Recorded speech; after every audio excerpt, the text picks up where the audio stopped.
네, 안녕하세요. 토마토 집동 부동산 콘서트 시작하겠습니다. 벌써 한 7회가 된 것 같습니다. 7회 되는 동안 여러 전문가들이 나오셔가지고 좋은 이야기도 주셨고 그런 예측하고 말씀 주신 대로 부동산 시장이 조금씩 흘러가고 있다라는 것을 좀 체감하고 좀 느끼고 있습니다. 최근 들어서 부동산의 그 아파트 거래량이 조금씩 반등을 하기 시작했거든요. 이번 달 들어가지고는 한 서울에서는 한 1,000건, 수도권에서는 집계가 다 끝나지는 않았지만 한 7,000건 정도 지금 거래량이 나오고 있다라고 해요. 전달 대비해서 한 36% 이렇게 수도권은 늘어나고 있는 것으로 보여지는데, 이런 그 아파트 거래량을 통해서 부동산 시장이 살아날 수 있을 거냐라는 기대감들을 갖고 계신 것 같습니다. 그래서 최근 들어서는 이런 거래량이 늘어나는 게 가격이 좀 조정을 받다 보니까 살 수 있는 수요자들이 많이 늘었다라고 평가를 하고 있는 것 같아요. 그래서 최근 들어서는 이런 아파트 값에 대한 감소세도 많이 줄고 있어서, 이런 감소세 속에서 아파트 투자 전략을 세우시려고 하시는 분들이 많고, 또 부동산을 투자하시려는 분들이 많아서, 일부는 김인만 소장님께서 지금 아파트 값이 하락폭이 감소되고 있는 상황에 부동산 시장의 투자 전략에 대해서 일부 강의를 해주시고 발제를 하실 거고요. 2부에는 이제 반등하는 거래량 말씀드렸잖아요. 아파트 거래량이 반등을 하고 있는데, 이런 반등하는 거래량을 통해서 부동산 시장이 좀 살아날 수 있을까라는 그런 얘기를 가지고 좀 토론을 해보려고 합니다. 다음 마지막으로는 계신 분들이 제일 좋아하시는 순서더라고요. 지금 부동산에 관련돼서 좀 궁금증들 있잖아요. 그런 부분들 질의응답하는 그런 시간을 좀 갖도록 하겠습니다.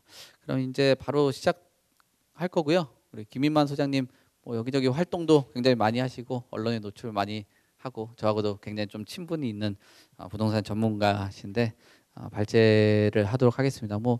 시장 진단도 하고 또 실무도 잘 하시는 분이다 보니까 좀 적극적으로 잘 참고를 하셨으면 좋겠습니다.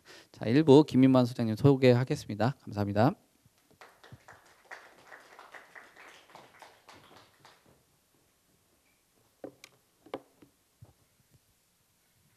안녕하세요, 김인만입니다.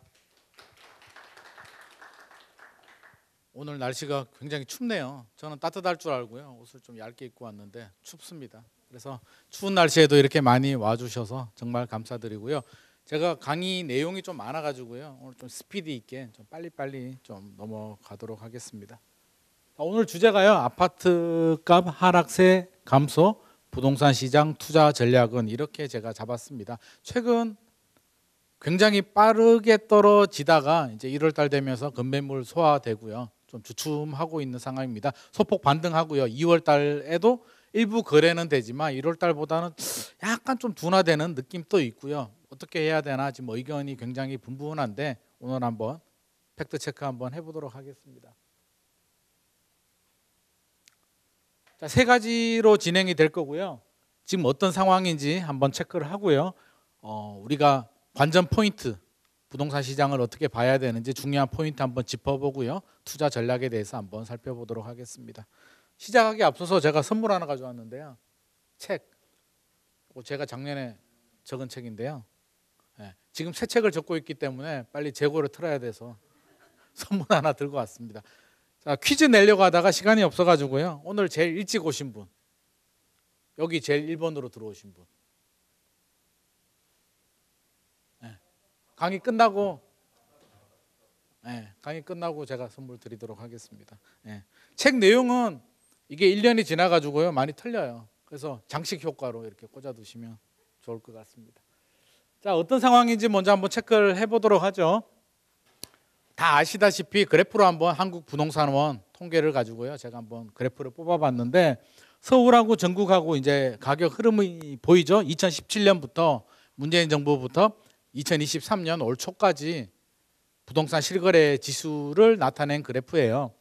신나게 올라가다가 2022년 가파른 금리 인상이 되면서 이제 꺾였죠. 계속 꺾이다가 이제 소폭 살짝 올라가는 추세인데, 자, 한번 저는 돌고 돈다고 생각합니다. 우리 벌집 순환 모형 이론이라고 하는데요, 지금이 저는 침체기 진입이 됐다라고 생각을 합니다. 가로축이 거래량이고요. 세로축이 가격이거든요. 그래서 2019년, 2020년, 2021년은 이제 상승기. 거래량은 좀 줄어들지만 가격이 올라가는 상황이었고요. 2022년 상반기 정도는 가격은 정체되는데 거래량이 급감하는 상황. 지금은 거래량도 줄고 가격도 떨어지는 침체기 진입이 됐다라고 생각하는데, 지금 가장 중요한 건 이제 침체기 불황기를 얼마나 빨리 우리가 탈출하느냐가 가장 중요한 포인트가 될 것 같습니다. 아파트 가격 꺾였다라고 이제 제가 하고 있는데요. 이게 거래량입니다. 거래량을 가지고 이제 제가 옆으로 한번 펼쳐봤습니다. 거래량을 가지고 연도별로 한번 펼쳐보니까 2020년, 2021년 지나가면서 거래량이 줄어들고 있고요. 침체 진입기, 침체기로 작년 10월 이후로는 침체기 진입했다라고 보여집니다. 거래량이 줄고요. 가격도 이제 가파르게 떨어지고 있는데, 네. 지역마다 좀 다릅니다. 제가 요즘 지역 모니터링을 굉장히 많이 하거든요. 유튜브도 찍으면서 뭐 동탄, 송도, 강남, 판교, 뭐 엊그제는 마곡도 다녀왔는데요. 지역마다 편차가 굉장히 심하고 매매 가격보다는 전세 가격이 좀 더 떨어진 지역들도 있고, 송도나 동탄 지역 같은 경우는 마이너스 40% 이상 많이 떨어졌었고요. 강남 쪽은 마이너스 한 20% 정도, 물론 뭐 단지마다 차이는 있겠지만 도곡 렉스 같은 경우는 좀 더 빠졌고요. 마이너스 20% 정도. 마곡 같은 경우도 뉴스 보면 마곡 13단지 힐스테이트 마스터가 뭐 40%, 30% 빠졌다고 막 뉴스 나오는데 가보니까 그 7단지가 가장 좋거든요. 마곡에서 7단지는 마이너스 10%, 15% 정도밖에 안 떨어졌고요. 투자 수요가 좀 많이 유입이 됐다라고 합니다. 13단지에는. 그래서 수치적으로 몇 개가 거래가 되면서 뚝 떨어졌는데 뉴스에는 어떻게 나와요? 마곡이 아파트 가격이 폭락했다 이렇게 나오기 때문에 그 뉴스만 보고 현장에 가서 급매물 뭐 40% 떨어진 급매물 달라라고 하면 그런 매물 없습니다. 없고요. 다 소진이 됐고요. 그나마 있는 몇 개 매물들도 1월 달에 다 거래가 되고, 집주인들은 지금 5천만 원, 1억 정도 호가를 올렸고요. 매수자들은 무슨 소리야, 나는 1월 달 가격 보고 왔는데 라고 해서 안 사는 상황이에요. 그래서 지금 팽팽한 줄다리기가 이어지고 있고요. 당분간은 이런 보합세가 저는 조금 더 지속이 될 가능성이 높을 것 같습니다. 그래서 제가 두 번째 이제 변수들을 찍어봤는데, 이 변수들에 따라서 하반기나 내년 부동산 시장 상황이 어떻게 될지 우리가 좀 예의주시를 해야 될 것 같고요.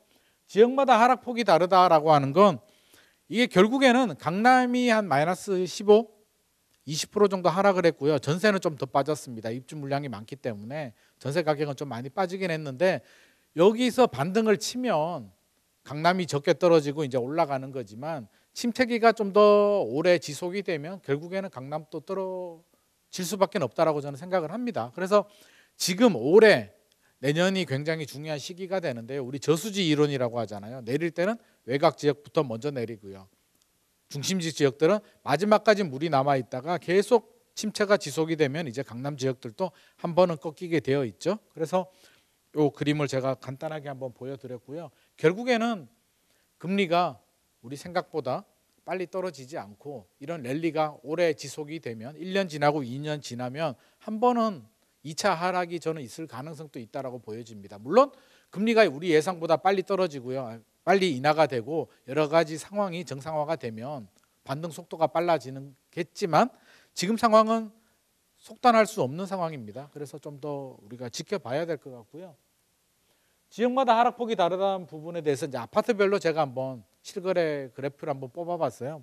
헬리오시티 같은 경우는 이제 제가 즐겨 보는 대표 아파트, 서울의 아파트 가격 흐름을 대표적으로 가장 잘 보여주는 아파트가 저는 헬리오시티 아닌가 싶습니다.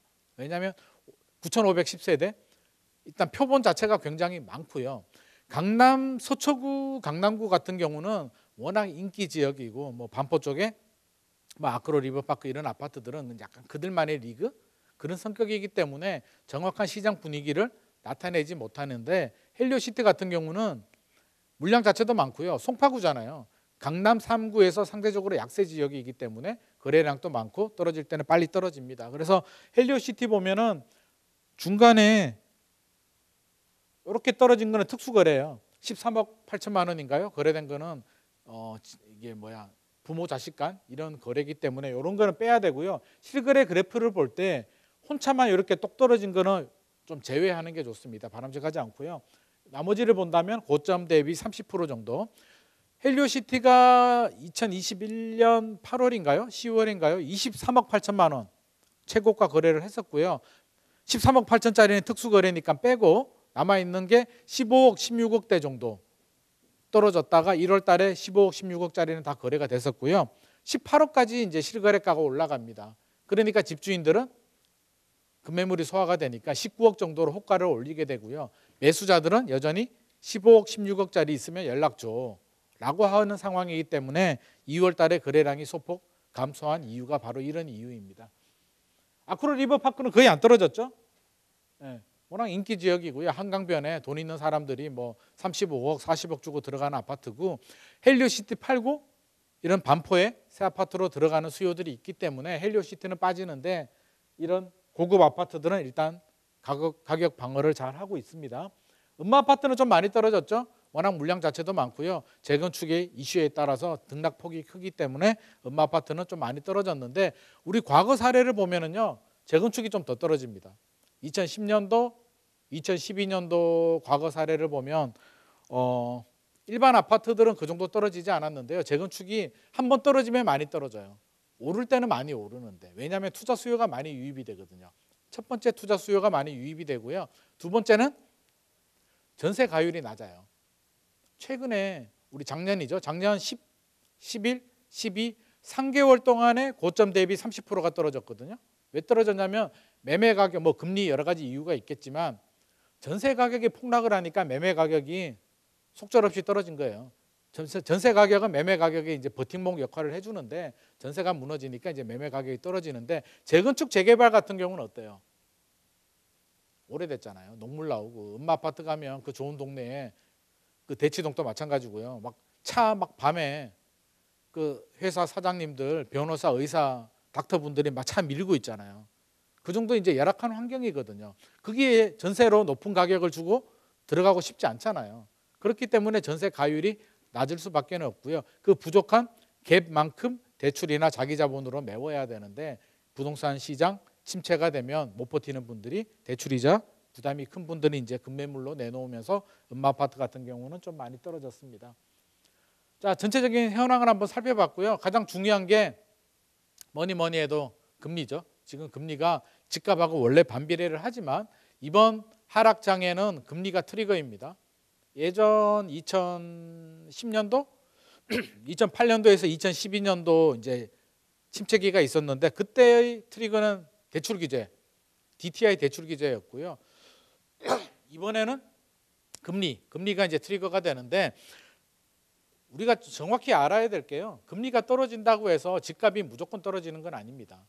과거에도 이제 금리가 떨어질 때가 여러 번 있었는데 오히려 집값이 올랐던 경우들도 있거든요. 근데 이번에는 왜 이렇게 금리가 떨어지면 가파르게, 물론 빨리 떨어져서 이제 충격을 먹은 것도 있지만 그 이유 중에 하나는 이제 여러 가지가 있겠지만 많이 올랐고요. 특히 2020년, 2021년에 좀 오버슈팅이 많이 됐죠. 과도한 상승에 대한 피로감이 많이 누적이 됐기 때문에 인천, 동탄 이런 지역들이 2020년, 2021년에 좀 폭등을 했어요. 그래서 단기간에 폭등을 많이 한 지역 위주로 하락폭이 마이너스 40%까지 갔고요. 강남이나 이런 지역들은 판교도 그렇고요. 꾸준히 이렇게 올라가줬거든요. 2017, 18, 19, 20 꾸준히 올라가줬기 때문에 충격이 상당히 좀 뭐라 그럴까요? 약간 버퍼링 역할을 해준 부분이 있습니다. 또 전세가 중요한데요. 뒤에 제가 설명을 드리겠지만 전세 가격이 왜 이렇게 많이 떨어졌냐라고 하면, 전세는 언제 떨어져요? 원래는 전세가 언제 떨어지냐면 입주 물량이 많이 나올 때 떨어져요. 지금 강남 쪽에 전세 가격이 특히 많이 떨어졌거든요. 강남에 올해 서울 입주 물량이 24,000호 정도 됩니다. 서울의 입주 물량이 24,000호 정도 되는데 만 세대가 강남에 집중되어 있어요. 서초구, 강남구가 만 세대예요. 서울 입주 물량의 40%에서 50% 정도가 서초구, 강남구에 몰려 있는데 3월 달이죠. 3월 달에 입주하는 개포자이 프레지던스 개포주공 4단지가 3,300세대인가요? 그 정도 물량 지금 소화시키고 있고요. 그거 끝나면 8월 달에 원베일리 나오죠. 경남 아파트 재건축한 원베일리가 2,990세대 물량 나오고요. 그거 끝나면 11월 달에 개포주공 1단지 퍼스티어 아파트 6,700세대인가요? 그 정도 물량이 나오기 때문에 강남은 올해 물량 터집니다. 입주 물량 터지기 때문에 전세 가격 쉽게 반등하기 어려워요. 첫 번째 이유고요. 두 번째는 저는 금융의 지배라고 이야기를 하는데 2009년도 이후에 전세자금 대출이 시행이 됐죠. 그렇죠? MB 정부 때. 그 이전에는 전세는 대출이 없었어요. 내 돈 내고 내가 전세를 사는 구조인데 2009년도 이후에 전세 대출을 시행하다 보니까 지금은 어때요? 전세집 구하는데 대출 안 받고 자기 돈으로 다 전세금 내는 사람이 있나요? 아마 없을걸요. 한 명도 없을걸요. 그러다 보니까 아파트 같은 경우는 매매 가격 같은 경우는 LTV, 뭐 DSR, DTI가 적용이 돼서 소득 대비 어느 정도 캡을 씌워주는데 전세 대출은 70%, 80%까지 해줬거든요. 금리가 올라가니까 그동안에는 저금리였는데 2020년에 금리가 가파르게 올라가니까 그 전세 대출 50만 원 내던 사람이 100만 원 내고 120만 원 내니까 감당이 안 되는 거죠. 월세로 전환이 되면서 전세 가격이 가파르게 떨어지게 되죠. 전세 가격이 떨어지면서 전체적으로 영향을 받게 됩니다. 그래서 단순히 금리만 올라서 문제가 아니고요. 금리가 빠르게 올라가는 문제, 전세 문제, 과도한 상승에 대한 피로감, 오버슈팅까지 겹치면서 이제 집값이 빠르게 떨어졌는데요. 최근에 다행이라고 해야 될까요? 엊그제 한국은행 금통위에서 동결시켰죠.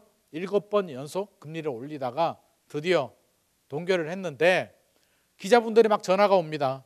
이제 동결이 됐으니까 이제 뭐 금리 인상 불확실성 제거가 됐느냐, 집값 오르느냐 막 전화 오는데 저는 그렇게 보지 않습니다. 왜? 3.5% 동결이 중요한 게 아니고요. 시그널이 중요하거든요. 한국은행에서 뭐라 그랬어요? 금통위 위원 6명 중에 5명이 추가 금리 인상이 필요하다. 이번이 끝이 아니야. 이번에 금리 올리려고 했는데 경제가 너무 안 좋으니까, 내수 경제가 안 좋으니까 올리고 싶은데 못 올렸어. 다음번에는 올릴 거야 라고 신호를 줬단 말이에요. 그럼 시장에서는 뭐라고 받아들여요? 아, 끝이 아니구나. 다음번에 또 올리겠구나. 저는 차라리 이번에 0.25 올리고요. 3.75 되죠? 앞으로 안 올릴게. 이게 끝이야 라는 신호를 줬으면 오히려 투자 심리에, 매수 심리에 더 플러스 요인이 됐을 텐데 안 올리는데 말로 닦아먹었죠. 동결은 했는데 다음번에 올리겠다라고 하니까 이미 끝난 거예요. 효과는. 동결 효과 별로 없습니다. 그래서 아마 다음번에 올라갈 가능성이 있고요. 문제는 미국이죠. 미국이 지금 0.5% 자이언트 올릴 가능성이 높다라고 합니다. 그러면 미국이 지금 4.75인데요. 조만간에 5.25 되겠죠. 우리가 3.5니까 1.75 벌어집니다. 가장 많이 한미 간 금리 격차가 벌어지는데 이 정도 벌어지게 되면 보통 1%에서 많게는 1.5%까지를 우리가 마지노선으로 보거든요. 1.5 이상 벌어지게 되면 이제 자금 유출의 우려, 물론 자금 유출이 바로 되는 건 아니고요. 우려가 높아진다는 건데 1.75가 벌어지면 그렇다고 해서 당장 이제 돈이 막 빠져나가지는 않겠지만 약간 좀 불안한 위험도가 좀 높아질 수는 있어요. 그래서 한국은행 입장에서는 만약에 미국이 베이비 스텝 0.25 정도 올리면 버텨볼 거고요. 0.5를 올리면 다음 금통위 때는 0.25 베이비 스텝 올릴 수밖에 없는, 그럼 우리는 3.75까지는 간다는 것은 기정사실로 저는 받아들여야 될 것 같습니다. 뭐 공교롭게도 참고 자료인데요. 금리가 올라가면서 이제 집값이 떨어진 것을 보여주는 그래프고요. 과거 정권별로 이제 금리 추이를 제가 뽑아본 거거든요. 그래프를 한번 만들어 봤는데요. 예전에 한 5% 갔었죠. 김대중 정부 때 5% 가다가 떨어지다가 노무현 정부 때 5%까지 갔었고요. 노무현 정부 5% 갔을 때 집값 올랐어요, 내렸어요? 올랐잖아요. 그래서 금리가 오른다고 해서 무조건 집값이 떨어지는 건 아닌데 이번이 여러 가지가 맞물린 거죠. 집값이 많이 오르기도 했고요. 전세 가격도 떨어졌고 모든 게 맞물리면서 이번 하락장의 트리거는 금리라는 거지 항상 금리가 오른다고 해서 바로 집값이 뚝뚝 떨어지는 건 아닙니다. 그래서 보면 쭉 떨어지다가 최근에 다시 이렇게 올랐죠. 그래서 금리와 집값이 반비례는 하지만 절대 관계는 아니다. 단 이번에는 금리가 많은 영향을 줬다로 이해를 하시면 될 것 같고요. 제가 앞서서 이제 간단하게 설명을 드렸듯이 문제는 전세다라고 했는데 전세가 회복돼야 돼요. 지금 전세가 회복되지 않으면요 매매 가격 올라갈 수 없습니다. 이 갭을 뭐로 메울 거냐고요. 결국에는 전세 가격이 올라가줘야 돼요. 근데 앞서서 제가 강남에 입주 물량 설명을 드렸는데요. 입주 물량이 내년 하반기 되면 저는 이제 거의 끝날 거라고 봐요. 강남 쪽에는. 왜냐하면 강남이 중요한 게 강남이 큰형님이잖아요. 우리 가장 높은 용머리, 가장 높은 포지션 포식자 자리를 차지하고 있기 때문에 강남이 반등 치고 올라가줘야 나머지 지역들도 따라 올라가기 때문에 강남의 전세 물량이 언제 소화되는지가 굉장히 중요한데 내년 상반기까지는 좀 힘들 것 같고요. 하반기 넘어가면 이제 강남에 입주 물량이 없습니다. 그럼 내년 하반기 되면 전세 가격이 올라가면서 이제 서서히 매매 가격도 좀 시동을 걸 수도 있을 것 같고요.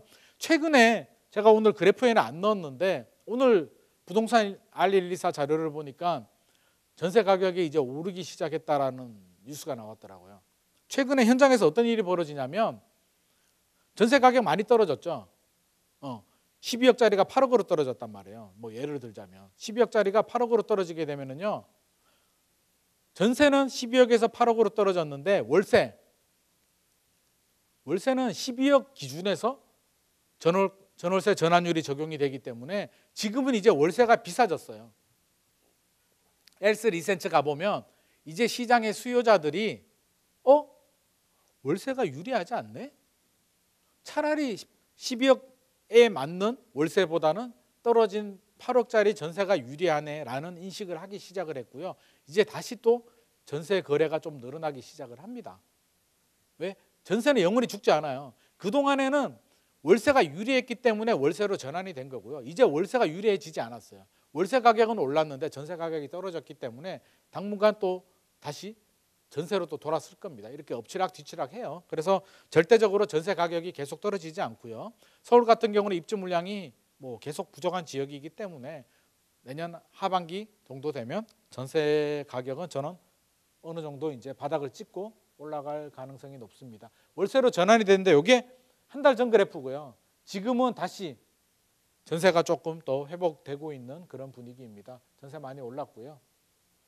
결국에는 이제 제가 앞서서 설명드렸네요. 금융의 지배력이 강화됐기 때문에 앞으로는 이제 전세도 굉장히 중요한 지수로 이제 봐야 될 것 같습니다. 전세 대출 시행 이전에는 전세가 그렇게 중요하지 않았는데 입주 물량이 나올 때만 떨어졌지만 이제는 금리와 전세를 동시에 중요한 지표로 좀 보고 판단을 해야 될 것 같고요. 공급 물량 나오죠? 네, 서울은 공급 물량이 원래 부족합니다. 왜? 신규 택지가 없으니까요. 그렇죠? 재건축 재개발 아니면 물량 자체가 안 나오는데 문재인 정부 때 이때가 문재인 정부죠. 이때 입주 물량이 좀 많아요. 서울의 적정 수요가 4만 7천 호 정도 되는데 입주 물량이 많이 나온 게 뭐 때문에 많이 나왔을까요? MB 박근혜 정부 때 규제를 풀어줬잖아요. 정비사업 규제를 풀어주니까 사업이 진행이 속도가 빨라져가지고 이때 입주 물량이 나온 거고요. 박원순 전 서울시장과 문재인 정부 시절에 규제를 많이 했잖아요. 제대로 진행이 안 됐단 말이에요. 그래서 앞으로 입주 물량이 내년 지나면 좀 많이 줄 겁니다. 서울은. 그래서 지금 풀어주고 있는 게 바로 입주 물량으로 연결되지 않거든요. 시간이 좀 상당히 필요하기 때문에 당분간은 서울은 입주 물량이 좀 부족한 지역이다. 공급 과잉 우려는 없다라고 판단이 되고요. 수요는 많죠. 서울에 아파트를 사려는 분들은 서울 거주자뿐만 아니라 수도권, 지방, 해외에 계시는 제 손님들도요. 뭐 투자하고 싶다라고 이야기를 해보면 서울에 아는 지역이 잘 없잖아요. 강남하고 용산 얘기하면 고개 끄덕끄덕 돼요. 그게 좋지. 뭐 은평구, 노원구 이야기하면은 막 쳐다보지도 않아요. 막 고개 절레절레 흔들거든요. 결국에는 지방보다는 서울에서도 핵심 지역들 같은 경우는 수요층이 굉장히 두터운 지역이기 때문에 입주 물량 걱정 없고요. 인천은 좀 문제가 되죠. 그래프 보면 답 딱 나오잖아요. 적정 수요가 14,847 가구 정도 되는데 올해 입주 물량이 거의 4만 넘었죠. 4만 2천인가 뭐 이 정도 될 것 같아요. 내년에도 적정 수요 넘어버리고요. 그래서 인천은 좀 힘듭니다. 수도권 지역에서 인천은 내년까지도 답이 없기 때문에 인천에 투자하시려는 분들은 서두르지 마시고 조금 더 상황을 지켜봐도 좋을 것 같고요. 문제 대구광역시 터져버리죠. 11,000호, 11,800호 정도 되는데 그래프 한번 보세요. 올해 미쳐버리죠. 네. 대구는 지금 인허가 금지예요. 아파트 이제 못 짓습니다. 워낙 공급 물량이 많기 때문에 허가해 주지도 않아요. 진작에 해줬어야지. 한 2년 전에 이렇게 브레이크를 좀 잡아줬어야 되는데 제가 볼 때는 지자체에서 대구에서 좀 늦은 것 같고요. 대구는 지금 난리도 아닙니다. 제 손님들도 대구에 계시는 분들이 이제 서울에 원정 투자 많이 들어왔는데 대구가 무너지니까 못 버티고 서울 집을 팔아요. 대구 집은 아예 안 팔리거든요. 거래 자체가 안 되기 때문에 지금 서울 집을 급매물로 파는 분들 중에 상당수가 대구에 물린 분들이 서울에 급매물들을 지금 팔고 있습니다. 대구는 당분간 답이 없습니다. 한 2, 3년 정도는 그냥 푹 잊어버리시고 들어갈 생각도 안 하시는 게 좋을 것 같습니다. 세종시는 어때요? 작년에 집값이 많이 떨어진 지역 대표 지역이 대구하고 세종시거든요. 대구는 답이 없고요. 한 2년, 3년 정도 답이 없는데 저는 세종시는 좀 다르게 봅니다. 왜? 떨어지기도 많이 떨어졌고요. 세종시가 왜 집값이 많이 올랐어요? 국회에서 2020년인가요? 그 누구지요? 그 원내대표였나? 그 약간 뚱뚱하신 분? 국회 이전 이야기 해가지고 폭등했잖아요. 세종이 이제 서울처럼 된다고 해서 폭등해서 지나치게 오버슈팅이 되는 바람에 하락폭이 컸는데요. 세종시는 내년에 뭐 입주 물량이 조금 늘어나긴 하지만 뭐 별로 중요하지 않고 이 정도 물량 가지고 크게 문제되지는 않고 앞으로도 세종시는 공급 물량이 많지 않기 때문에 그리고 국회 이전할 것 같아요. 당장은 아닌데 결국에는 할 것 같습니다. 국회 제 아시는 분이 뭐 국회 그 좀 높으신 분하고 뭐 이야기를 해보니까 국회 이전에 대한 의지가 굉장히 강하다고 하더라고요. 그래서 국회 이전될 가능성이 높고요. 저는 세종시는 꾸준히 이제 그 워싱턴처럼 그런 행정 도시로서 자리를 잡지 않을까 싶고 저는 청와대도 지금 이제 용산으로 옮겼잖아요. 이게 어떤 상징성이 있냐면 이제 깨달았죠. 아, 청와대도 옮길 수가 있겠구나를 보여줬잖아요. 별거 아니구나. 청와대 옮기는 게 큰일인 줄 알았는데 옮겨지네? 다음 대통령이 누가 될지는 몰라도 저는 국회가 먼저 이전을 하면은요. 이제 청와대도 저는 따라가리라고 보거든요. 그게 10년이 걸릴지는 모르겠지만 국회가 가고 다 갔는데 청와대 혼자 서울에 남아있을 이유는 없다라고 봅니다. 누가 세종으로 청와대를 이전한다라고 하면 굳이 반대할 명분이 없을 것 같아요. 그래서 최근에 돈 조금 있는 분들은 청와대가 세종으로 가면 없어지는 게 뭐예요? 서울에서 국회 이전하면 이제 여의도 땅이 이제 그 국회 주변, KBS 그 주변에 이제 용도 지역 풀리면서 금살하게 되는 거고요. 청와대 용산이 세종으로 가버리게 되면 가장 눈에 띄는 게 성남공항 있잖아요. 성남공항이 의미가 없어요. 지금 성남공항이 민간인들이 사용하는 게 아니잖아요. 대통령 전용기 타고 하잖아요. 세종시 가버리면 그 공항이 의미가 없거든요. 그래서 그 공항을 사지는 못하고요. 최근에 돈 있는 분들 일부지만 그 주변에 땅을 좀 사기 시작했다라고 합니다. 그게 언제 될지는 몰라도 돈 있는 분들이라면 뭐 10년이면 어떻고 20년이면 어떤가요? 개발만 되면 대박이기 때문에 그 주변 땅들을 좀 사는 분들이 있다라고는 합니다. 그래서 세종시는 저는 뭐 그렇게 나쁘게 보지는 않습니다. 대구보다는 오히려 해볼 만한 지역이라고 생각이 들고요. 미분양이 문제죠. 최근에 대우건설이 집어 던졌잖아요. 440억 원. 뉴스 보셨죠? 왜 집어 던졌을까요? 답이 없으니까. 그렇죠. 답이 없어요. 대우건설이 돈이 남아 도는 게 아니고 제일 문제가 미분양이거든요. 금융하고 미분양인데 금융 비용이 180억 원에서 480억 원 정도로 시뮬레이션 돌려보니까 늘어났고요.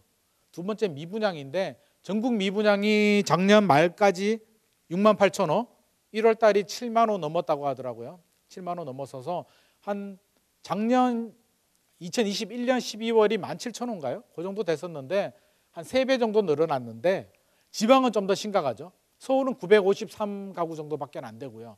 울산 같은 경우 대우건설이 물린 울산이 1년 전에 395세대 정도 미분양이 있었는데 1년 지나니까 3,570세대로 늘어나죠. 대우건설 입장에서는 이건 답 없다.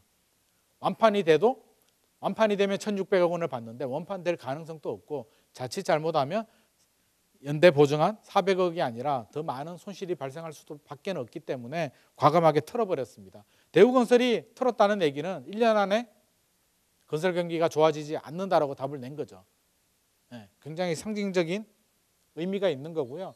전국적으로 보면 10만 호가 넘어가면 위험 수위라고 합니다. 그래서 10만 호 넘어가면 아마 정부에서 미분양에 대한 좀 더 공격적인 규제 완화 대책들이 나올 거예요. 그래서 저는 반대예요. 미분양을 매입하는 거는 강력히 반대하고 있고요.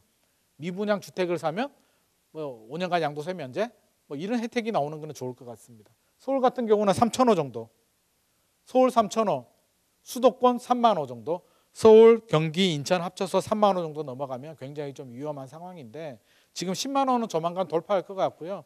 서울은 뭐 시간이 조금 더 필요할 수도 있습니다. 아무튼 미분양 굉장히 예의주시해야 되고요. 인구 굉장히 심각하죠. 인구 출산율 줄어들고 0.72명.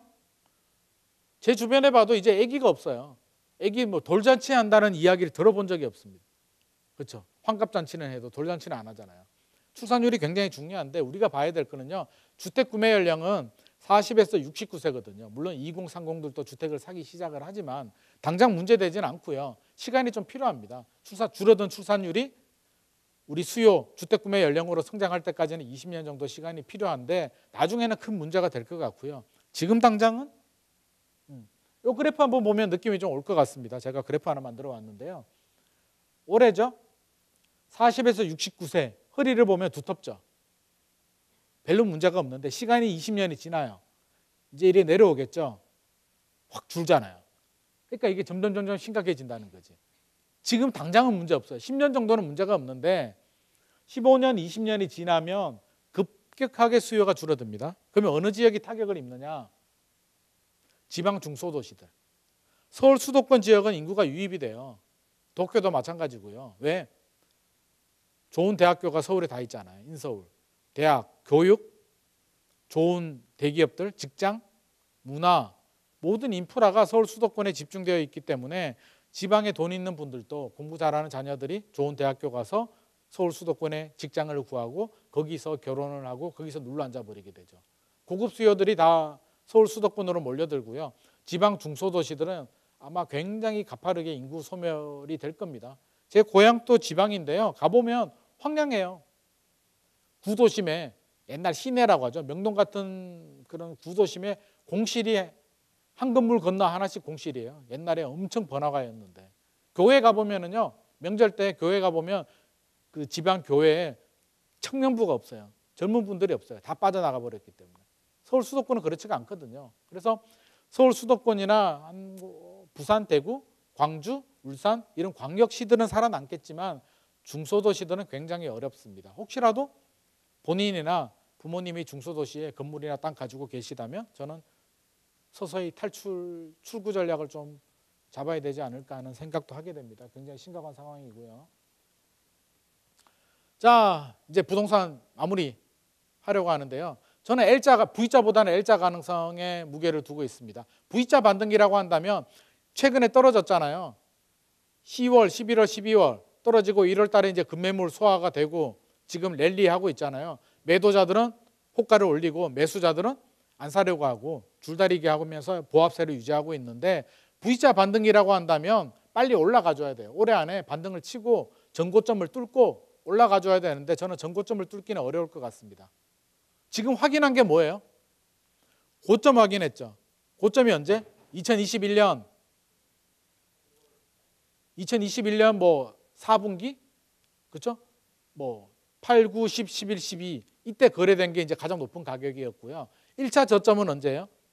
작년 10, 11, 12, 올 1월 달까지 거래된 가격 중에 가장 낮은 가격이 1차 저점입니다. 당분간 이 사이를 왔다 갔다 할 거예요. 특별한 변수가 생기지 않는 한. 매수자들은 무슨 소리야. 급매물 정도면 살래. 1차 저점 가까이 오면 사고요.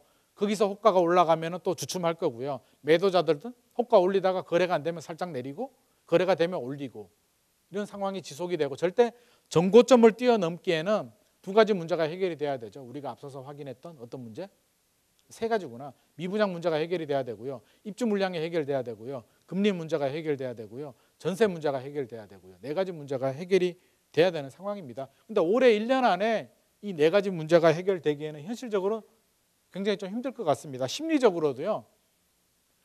7년 올랐잖아요. 서울은 2015년에서 2021년까지 7년이 올랐는데 6개월 조정받고 다시 또 달린다는 건 저는 상식에는 맞지 않을 것 같습니다. 적어도 어느 정도 길게는 한 2, 3년 정도는 휴식기를 가지면서 심리적으로 인플레이션에 따른 화폐 가치가 하락이 되는 걸 충분히 반영을 한 다음에 다음 대세 상승이 올 것 같고요. 당분간은 이런 랠리가 좀 이어지지 않을까 생각을 합니다. 바닥의 시그널 제가 지난번 집통 때도 한번 말씀을 드렸는데요.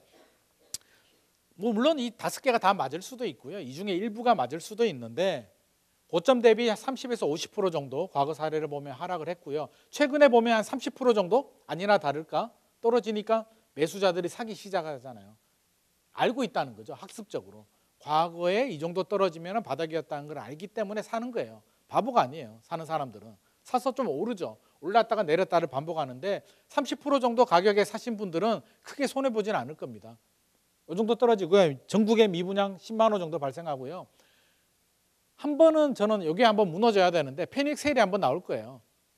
2020년에 패닉 바잉이 나왔잖아요. 매수자들이 멘탈이 나간 거거든요. 기다리고 기다리다가 집값이 올라가니까 도저히 불안해서 정신이 나가버리면서 좀 무리한 투자를 했단 말이에요. 한 번은 떨어지면은요 패닉 세일이 한번 나와야 돼요. 투매 현상이 나와야 되는데 제가 집주인이라도 당장 팔고 싶지는 않아요. 이제 좀 떨어지고 한방 카운터 펀치 맞고 다운 한번 됐는데 수건 던지고 경기 종료시킬 수는 없잖아요. 경기 좀 더 해봐야지. 사람들이 힘드는 건요 희망 고문이거든요. 한번 떨어졌다가 올라가죠. 이제 오르는구나. 희망을 가져다가 또 떨어져요. 아닌가? 또 올라가죠. 이번에는 올라가겠지. 이런 랠리가 두세 번 정도, 한 3번 정도 반복이 되면 굉장히 낙담을 하게 되고 포기하게 되거든요. 그때 이제 매물들이 좀 많이 나오게 됩니다. 매물이 많이 나와야 이제 거래량이 늘어나거든요. 지금 거래량이 늘어나지 않잖아요. 앞서서 벌집 순환 모형 이론 보더라도 거래량이 늘어나야만 이게 침체기 불황기를 지나서 이제 회복 진입기로 들어가거든요. 결국에는 거래량이 늘어나야 되는데 지금 거래량이 늘어나려면 매수자 우위 시장에서 매수인들이 또 멘탈 나가가지고 막 사지는 않는단 말이에요. 한 번은 매도자들이 매물을 쏟아내줘야 되기 때문에 이 상황을 좀 예의주시하고 있는데 아직은 이런 상황이 아닌 것 같습니다. 그래서 제가 완전한 바닥이 지났다라고 저는 말씀드리고 싶지 않고요. 정부에서 규제를 풀어줬는데 남겨둔 게 있죠. 송파구, 서초구, 강남구, 용산구 요거 남겨뒀는데 마지막에 풀어주는 게 강남 조정 대상 지역이거든요. MB정부 때도 2009년도에 강남 지역들 빼고 다 풀어줬고요. 2011년도에 강남 풀어줬거든요. 2년 걸렸어요. MB정부 때는. 지금은 몇 년 걸릴지는 모르겠지만 강남이 언제 풀리는지가 굉장히 중요한 포인트가 돼요. 그래서 강남을 풀어줘야 정부가 바라볼 때 부동산 시장 답이 안 나오는구나. 강남 너마저 풀어줄게. 정말 힘든 상황이 강남을 풀어줘야 되고요. 두 번째, DSR 안 풀어줬죠? 뒤죽여 있어요. LTV 대출 규제 풀어준다라고 하는데 믿는 구석이 있잖아요. 믿는 구석이 DSR이에요. DSR을 풀어줬다는 얘기는 정부가 더 이상 믿는 구석이 없는 거예요. 그래서 강남의 조정 대상 지역이 풀리느냐, DSR이 풀려주느냐를 좀 예의주시한 다음에 그게 풀린다면 집값도 상당 부분 하락을 했고요. 정부에서도 많은 카드들을 내놓으면서 이제 부양 의지가 굉장히 강하고 거의 마지막 단계까지 왔다라고 보여지고요. 가장 마지막에 나오는 게 박근혜 정부 때 2013년에 나온 양도세 특례 조특법 99조 2 5년간 양도세 면제 요 카드가 나오면 저는 끝났다. 요거 만약에 여기 언제 나올지는 모르겠는데요. 요 카드가 나오면 정부에서 할 수 있는 카드가 다 나왔고요. 조특법 제 99조 2항 나오면 끝났습니다. 이때는 들어가야 됩니다. 우리 모두. 저도 들어가고요. 여기 계시는 분들 다 들어가야 되는데 여기 언제 나올지는 모르겠는데요. 이런 시그널들이 나오면 좀 들어가도 되는데 개인마다 차이가 있어요. 타이밍을 잡는데 차이가 있는데 요거 참고로 한번 말씀드릴게요. 심리지수 제가 그래프로 아실에서 한번 뽑아왔는데 과거 MB정부 때 20 이하로 떨어지거든요. 20 이하로 떨어지고요. 6개월 이상 지나면 10 이하로 떨어져요. 한마디로 멘탈이 나가는 거죠. 10 이하로 떨어지면 이제 멘탈 붕괴되는 거거든요. 멘붕 오는 거거든요. 근데 이번에는 다행히 한 3개월 정도? 2개월, 3개월 정도에서 반등을 쳤어요. 그래서 1.3 대책이 저는 잘했다라고 보여지는 게 여기서 더 붕괴가 되고요. 한 6개월 정도 멘탈이 나가버리게 되면 진짜 패닉셀로 돌아서게 되면서 부동산 시장 완전 마탱이 가거든요. 근데 지금 이번에는 한번 반등을 쳤기 때문에 제가 볼 때는 좀 위기는 그나마 빠른 규제 완화 덕분에 좀 넘겼다고 보여지고요. 이번이 끝이 아니고 다음에 한 번 더 올 수도 있어요. 그래서 좀 예의주시해야 되고, 요거는 지난번에도 설명드렸듯이 과거에 이렇게 하락을 했다. 4번의 하락기를 거쳐서 회복을 했다는 걸 보여주기 위해서 해 뜨기 전에 새벽이 가장 어둡다는 말씀. 그러니까 아까 앞서서 해 뜨기 전이 뭐예요? 새벽이 뭐예요? 패닉셀 나오고 막 집어던지고 정부에서는 강남 풀어주고 DSR 풀어주고 마지막에 5년간 양도세 면제, 양도세 특례 던질 때가 새벽이라는 거죠. 그거 지나면 해가 뜨기 때문에 팔려는 분들은 그때까지 버티신 분들은 더 버티셔야 되고요. 아니면 팔아야 되는 분들이라면 어떤 이유가 있어서 팔아야 되는 분들이라면 그 전에 미리 팔고 다른 전략을 세우셔도 좋고요. 사셔야 되는 분들이라면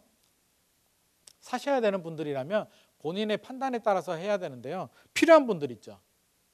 장기적으로 우상향 하잖아요. 제가 이 말씀 왜 드리냐면 화폐 가치가 떨어지거든요. 지금 또 물가가 엄청나게 오르잖아요. 돈이 아니잖아요. 칼국수 한 그릇 먹으면 8,000원, 10,000원이에요. 예전에 5,000원 했는데 몇 년 전에. 그 얘기는 뭐예요? 시간이 지나면 결국에는 화폐 가치가 떨어져요. 1억이 아닌 거예요. 요즘 억대 연봉, 1억 연봉이 억대 연봉 받으면 배우자 중에 한 사람 집에서 쉬고 한 사람만 벌어도 먹고 살 수 있을 것 같아요. 서울에서. 쉽지 않아요. 억대 연봉이 억대가 아니에요. 1억 받아도요. 세금 떼고 하면 한 달에 650, 700만 원 정도 받거든요. 그 돈 가지고 맞벌이 안 하고 살 수 있냐고. 현실적으로 어렵잖아요. 화폐 가치가 떨어져서 그래요. 10년 전만 하더라도 억대 연봉이면은 충분히 먹고 살았거든요.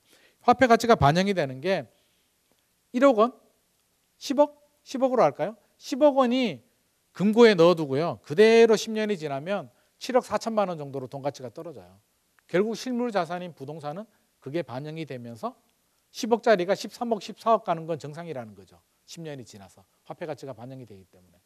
그래서 장기적으로 우상향을 한다. 그렇죠? 그러면 실수요자라면 저는 항상 물어봅니다. 지금 집을 사려는 분들이 저한테 상담이 와요. 그러면 필요하세요? 실수요자세요? 그렇다면 고점 대비 30% 정도 떨어진 매물 사세요. 단 아직 바닥이 완전하게 지나가지 않았습니다. 잘 버티셔야 되고요. 버티다가 2차 하락, 금리가 생각보다 빠르게 떨어진다든지 금리가 내려가는데 시간이 상당히 필요해요. 지금 3.75까지 올랐다고 치고요. 2% 정도 시장에서 원하는 수준 2% 정도 떨어지려면 1.75가 내려가야 되는데 한국은행에서 0.25씩 해가지고 7번을 내려야 되거든요. 1년 만에 7번 내리기 쉽지 않을 거예요. 2008년도 글로벌 금융위기 같은 대외적인 충격파가 아니면 1년에 1.75 내리기는 어렵고요. 한 2년에서 3년 필요하단 말이에요. 시간이 걸리기 때문에 그 사이 여러 가지 변수에 따라서 고점 대비 30% 떨어진 급매물을 잡더라도 살짝 오를 수도 있고요. 살짝 내릴 수도 있는데 최악의 경우에 내리면 10% 정도, 마이너스 10%포인트 정도는 더 떨어질 수도 있겠다. 하지만 걱정하지 마라. 실거주니까. 편하게 잘 살다가 결국에는 우상향을 하니까.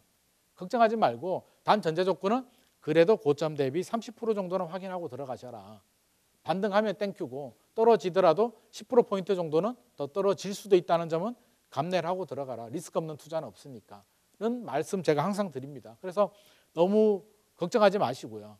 기다리면 다 해결될 문제예요. 시간이 우리가 부동산을 바라볼 때 최근에 미분양도 그렇고 여러 가지 있잖아요. 저는 원칙이 뭐냐면 부동산 시장이 문제냐, 이 부동산 자체의 문제냐. 시장이 문제면 뭐예요? 시간이 다 해결해 주죠. 영원히 죽으면 우리가 답이 없는 거고요. 시간이 지나면 부동산 시장은 다 해결해 주는데 시장이 문제가 아니라 부동산이 문제야. 애가 문제야.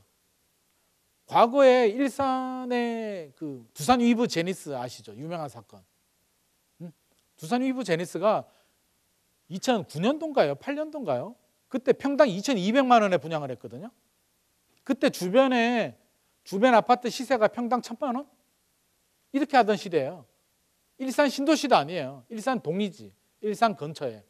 지원차 2,200만 원 고분양가로 때려버렸단 말이에요. 물론 고급이긴 하지. 어떻게 돼요? 안 팔리죠. 두산 그룹 자체가 날아갔잖아. 그룹이 흔들리고요. 2020년에 완판됐어요. 11년 걸렸거든요. 문제가 뭐예요? 걔가 문제잖아. 주변 시세 대비 2배 높은 분양가를 누가 감당하냐고요. 이거는 아무리 화폐 가치가 반영이 돼도 10년 이상 필요하단 말이에요. 물건이 문제냐 부동산 시장이 문제냐를 우리가 정확히 판단해야죠. 둔촌주공, 장위자이 왜 괜찮아요? 물건이 문제예요? 둔촌주공이나 장위자이가 문제냐고. 역세권에 브랜드 아파트에 갖출 거 다 갖췄어. 고분양가예요? 주변 시세하고 비슷하거나 오히려 낮아요. 그럼 물건이 문제가 아니라 뭐가 문제?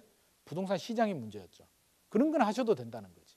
그러니까 우리가 기준은 패닉에 집값이 떨어지니까 공포에 질려가지고 그냥 눈 다 막아버리고 귀 막아버리고 그냥 모든 걸 포기하지 말고 시장의 문제냐 물건이 문제냐를 정확히 판단하셔야 된다는 거죠. 앞으로 미분양이 생기더라도. 그렇죠? 그래서 이 원칙을 정하고 우리가 들어가는 게 좋을 것 같고요. 필요한 실수요자라면 물건이 괜찮다면 헬리오시티 물건 좋아요 안 좋아요? 좋잖아요. 가격이 문제지. 부동산 시장이 문제지. 그러니까 고점 대비 30% 정도 그 정도 가까이 더 떨어지면 더 좋은데 물론 더 떨어지면 당연히 들어가야 되고요. 그 정도 30% 정도 하락이라면 저는 충분히 해볼 만한 가치가 있다고 생각을 합니다. 판교도 마찬가지고요. 마곡도 그렇고요. 강남도 그렇고요. 준비가 안 된 실수요자, 돈이 없어. 대출을 많이 받아야 돼. 이런 분들은 저는 무주택 실수요자인데 청약 통장도 안 좋아. 뭐 이런 분들이라면 요즘 뉴홈 히트 쳤잖아요. 뉴홈이 왜 히트 쳤어요? 부동산 시장이 좋아서? 천만의 말씀. 왜? 가격 경쟁력이 있으니까. 전용 59가 3억 9천에 나왔잖아요. 고양 창릉 신도시가. 전용 84가 5억 5천에 나왔죠. 고양 삼성지구 아이파크 2차 아파트가 11억 하다가 지금 7억 5천? 7억 8천 정도 하거든요. 창릉이 좋아요? 고양 삼성지구가 좋아요? 당연히 창릉이 좋지. 신도시인데 나중에 입주하는 새 아파트인데. 근데 가격은 훨씬 더 저렴하잖아요. 물론 나눔형이어서 시세 대비 70%로 분양을 하고 나중에 시세 차익도 70%로만 인정을 해주지만 그래도 메리트가 있는 거죠. 그래서 감당이 안 되는 분들, 자금이 안 되는 분들, 조건이 안 되는 분들이라면 무리하게 대출 많이 받아서 들어가기보다는 이런 거 정부가 주는 혜택, 윤석열 정부에서 하는 뉴홈은 앞으로 계속하지 않아요. 이 정부가 뭐 영원히 하지 않잖아요. 5년이면 5년 중에서 앞에 한 3년 정도 열심히 분양하고요. 4년, 5년 차 넘어가면 이제 줄인단 말이에요. 그러니까 이런 거는 혹시 자녀분들이나 젊은 분들은 특별공급, 청년 특별공급도 나왔잖아요. 신혼부부, 생애 최초, 청년 특별공급 이런 거는 저는 열심히 좀 도전해 보시는 게 좋겠다. 하남 교산이나 남양주 왕숙이나 다 좋습니다. 현금 가지고 있는 거 반대합니다. 집 팔고 현금 가지고 있다가 떨어지면 사야지 하면은요 멘탈 나가요. 불안해 죽거든요.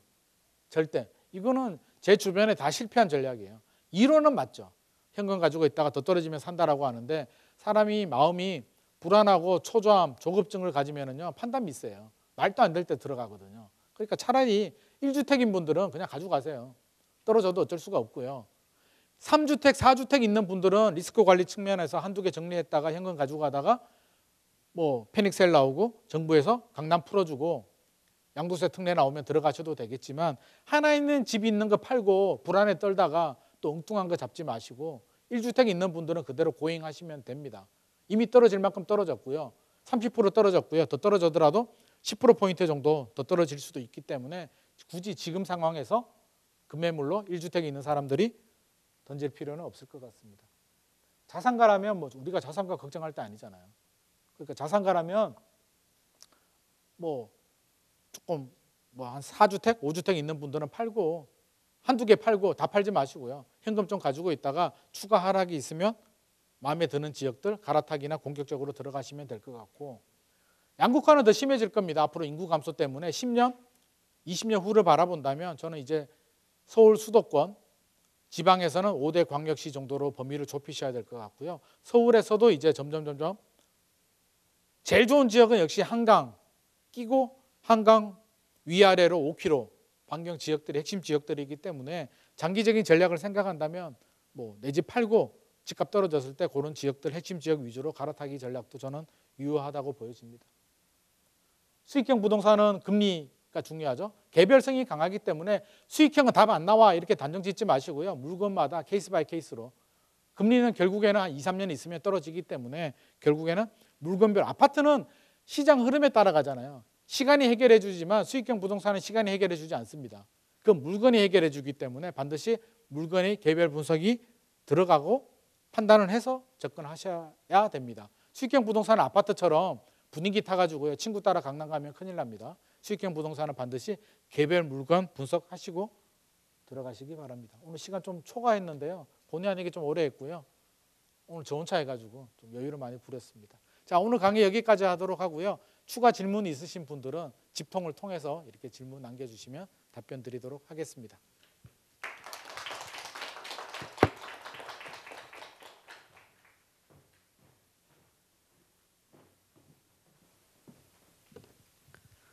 책 진짜 많이 썼네요. 저는 개인적으로 김인만 작가님이라고 부르고 싶은데 소장님보다 더 잘 어울린 것 같아요. 네. 네. 한 5분 잠깐 쉬었다가요 무대 설치해야 되니까 그 뒤로 이어서 오늘 주제하고 관련된 그 거래량 반등 이후에 토론하도록 하겠습니다. 잠깐 5분만 쉬겠습니다.